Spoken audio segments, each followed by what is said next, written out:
took Ricky Paris Catindig several hours to hang his new KUAM soldier sign outside his grandfather's building. The walls of the Mongmong complex, built by defunto Gregorio D. Perez, were strong, solid, his grandson says. Those walls now house Ricky's design firm, where he also displays his local apparel brand. KUAM Soldier is now entering its 10th year in operation, and a decade ago, the local brand market on Guam was tiny, he remembers. At the time, I didn't really see any. It was just the cliche Guam stuff at Kmart and prior to that, Gibson's growing up. But we really supported the culture we lived in, which was growing up surfing and fishing and stuff like that. So Billabong was my favorite brand. And when I went to Australia, I was so inspired by Billabong because their brand was always rooted. When he decided to launch, island residents and visitors were hungry for Guam representation. He credits Whakai's Roman de la Cruz for leading the way in island branding and a push from another long-time Guam entrepreneur.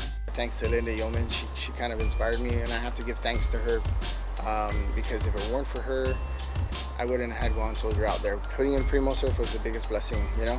And so she was like, you know, Rick, Stussy started from the back of his trunk, and he didn't give a crap what people said. You know, so I did that, and we popped up anywhere we could just so we can have that personal relationship with everybody. We didn't have to have a big store, you know what I mean? And so from there, we just kept on doing it, and it's good, it's fun.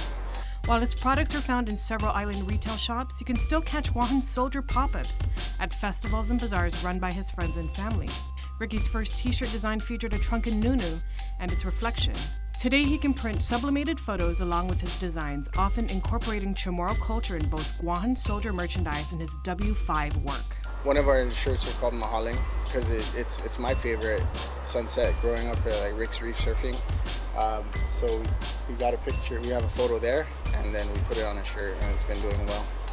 That takes us back to Ricky's deep connection to the sea and the Chamorro culture he grew up in. Avid fisherman defunto Gregorio D. Perez, who built that solid building, also set a solid foundation for his family. Ricky's grandfather, aunts, and uncles stepped in to raise him when difficult times arose. Those Chamorro values are the soul of KUAM Soldier. Guahan. Guahan is from the root word guahat. We have guahat, right? Guahalapis. You have a pen, right? A pencil, sorry. So guahat is more so in your heart. And then soldier, someone who starts a task and doesn't stop for a good purpose. Everyone has a soldier in them. They just don't know how to express it. So whenever our grandfather would put us to work, even if it's 7 at night or 8 at night, we have to finish. If not, we're gonna get up the next morning, like 7, 6 in the morning, and finish it. He taught us never to quit.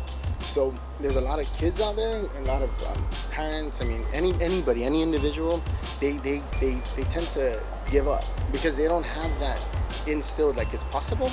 So who knows, if they see the message in the clothing, and we're also spreading our, kind of educating our culture through the designs and stuff, then they'll feel it and they'll be like, you know what? They'll look at their shirt and maybe they're having a bad day and they'll be like, it's such a struggle, you know? The brand it's a depiction of not just me, but it's a depiction of the blessings that I had as a young child, raised by some people who decided to take on, you know, raising me, and I hope that can keep on going.